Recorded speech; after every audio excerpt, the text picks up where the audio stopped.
হয় নমস্কাৰ।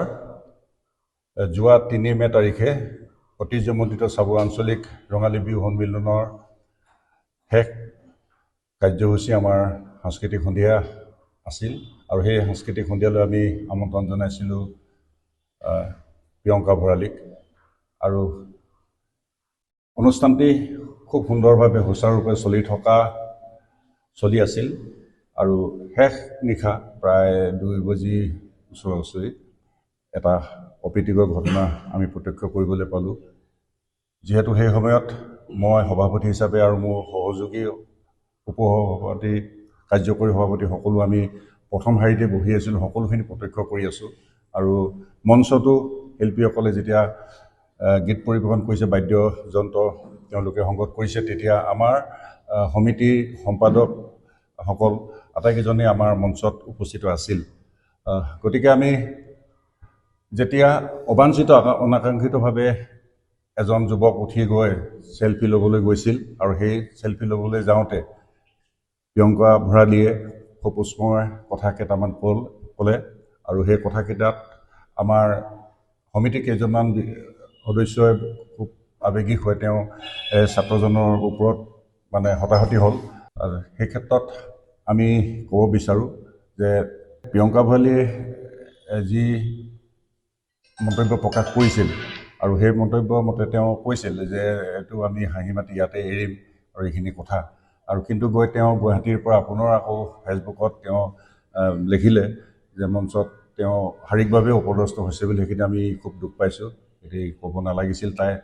যিকিনো এই ক্ষেত্ৰত আমি দুখ পাইছোঁ আৰু ভৱিষ্যতেও তেনেকুৱা শিল্পীক আমি আমন্ত্ৰণ নজনোৱাৰ কথাটোৱে আমি চিন্তা কৰিছোঁ আমাৰ আঞ্চলিকখনে।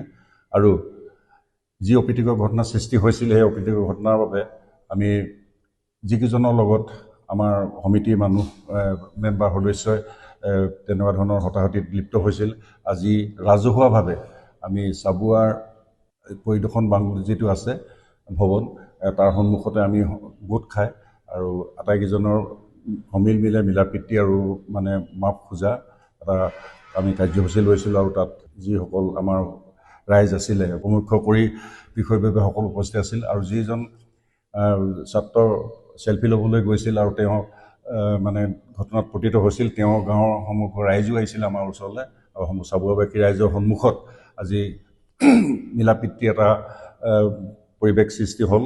আৰু দুয়োগৰাকী ফালৰ পৰা ভৱিষ্যতে অনাগত দিনত এনেকুৱা ধৰণৰ পৰিস্থিতিত আমি লিপ্ত নহওঁ বুলি প্ৰতিশ্ৰুতি দি সমগ্ৰ ৰাইজে তাক ক্ষমা কৰিছে, চাবুৱাবাসী ৰাইজে। আমিও আশা ৰাখিছোঁ যে চাবুৱা ঐতিহ্যমণ্ডিত ৰঙালী বিহু সন্মিলনখনৰ যাতে গাত কালিমা নালাগক। আমি অনুৰোধ কৰিম যাতে এই বিষয়টোক লৈ আৰু বাদানুবাদ নহয় আৰু কোনো ব্যক্তিয়ে, তৃতীয় পক্ষই যাতে এই ঘটনাটোক লৈ আমাৰ সামাজিক মাধ্যম বা কোনো সংবাদপত্ৰ বা তেনেকুৱা ধৰণত যাতে এই বিষয়টো উত্থাপন নকৰে, তাৰ বাবে আমি সজোৰে আহ্বান জনাইছোঁ। আজিৰ পৰা চাবুৱা আঞ্চলিক ৰঙালী বিহু সন্মিলন সমূহ সদস্যই আমি আশা ৰাখিছোঁ যে এই ঐতিহ্যমণ্ডিত বিহুখন যাতে অনাগত দিনবিলাকত সুকলমে পাতিব পাৰে আৰু ইয়াৰ যি মান মৰ্যাদা আছে আমি তাক অটুট ৰাখিম বুলি আমি ভাবিছোঁ। প্ৰথম শাৰীতে আমি বহি আছোঁ, প্ৰথমৰ পৰা শেষলৈকে, আৰু মঞ্চত আমাৰ সম্পাদক সভাপতি আছে সদস্যসকল। আৰু সেই সময়ত যদি তেনেকুৱা এটা পৰিৱেশ সৃষ্টি হৈছিল, নিশ্চয় আমাক অৱগত কৰিব লাগিছিল, কিন্তু আমাক কোনো তেনেকুৱা ধৰণৰ অৱগত হোৱা নাই। মাজতে এবাৰ প্ৰিয়ংকা ভৰালীয়ে যিখিনি সত্য কথা আমি ক'ম যে আপোনালোকে অকণমান আঁতৰি যাব, যে আমাৰ বিভিন্ন ধৰণৰ ৱায়াৰবিলাক সংযোগ কৰা আছে, টনাটনি হ'লে ছিগি যাব, এইবিলাক কথা তেওঁ এবাৰ কৈছিল যে আমাৰ অসুবিধা হয়, প্ৰয়োজন অনাৱশ্যকীয়ভাৱে কোনোবা মানুহ উঠি থাকিলে ইয়াত আপোনালোকে আমাক বাদ্যযন্ত্ৰত সংগতকাৰীসকলক আৰু আমাক গীত পৰিৱেশন কৰিবলৈ সুবিধা দিয়ক বুলি তাই কৈছিল।